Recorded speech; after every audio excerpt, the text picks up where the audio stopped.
J'aimais ta parole, Seigneur. Elle est la vérité sur mon sentier. Pareil, je vais me laisser guider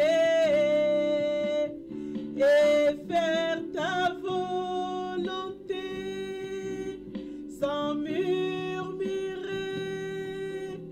en espérant dans ta bonté.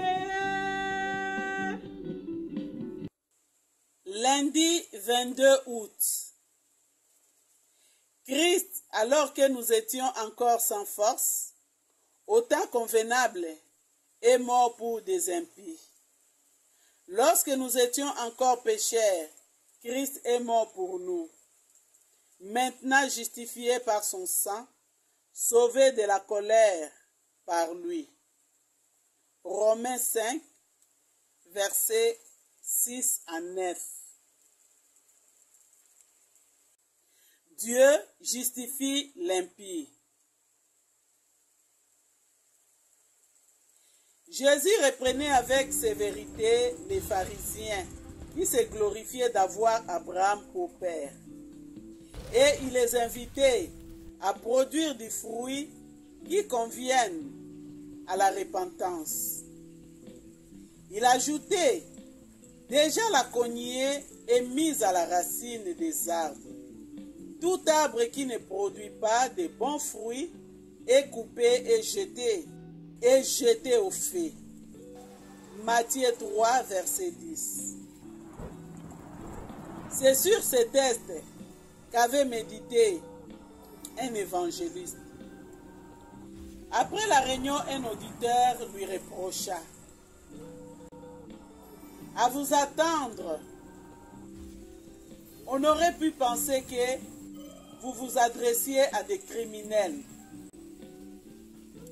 Votre sermon aurait été mieux à sa place dans une prison.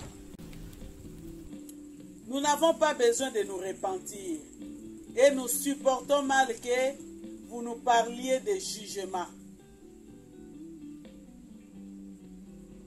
La réponse ne se fit pas attendre.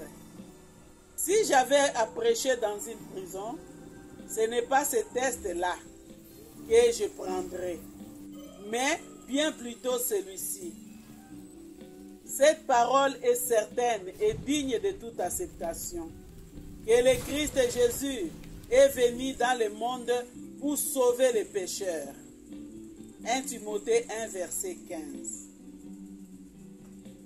Au propre juste, on ne peut parler que de jugement, car pour Dieu, il n'y a pas de juste. Tous sont pécheurs et par conséquent, tous tombent sous le coup de la justice divine. Mais à celui qui se reconnaît pécheur, perdu, sans ressources, on peut présenter l'évangile, bonne nouvelle de Dieu. À celui qui ne fait pas des œuvres, mais qui croit en celui qui justifie l'impie, sa foi lui est comptée à justice. Romains 4, verset 5. Spurgeon disait, savoir que Dieu me justifie est chaque jour, à mes yeux, la plus grande merveille dont j'ai jamais entendu parler. Je crois dans tes promesses, mon cœur est comme un rocher, fondé sur tout ce que dit mon Dieu. J'aime ta parole, Seigneur. Elle est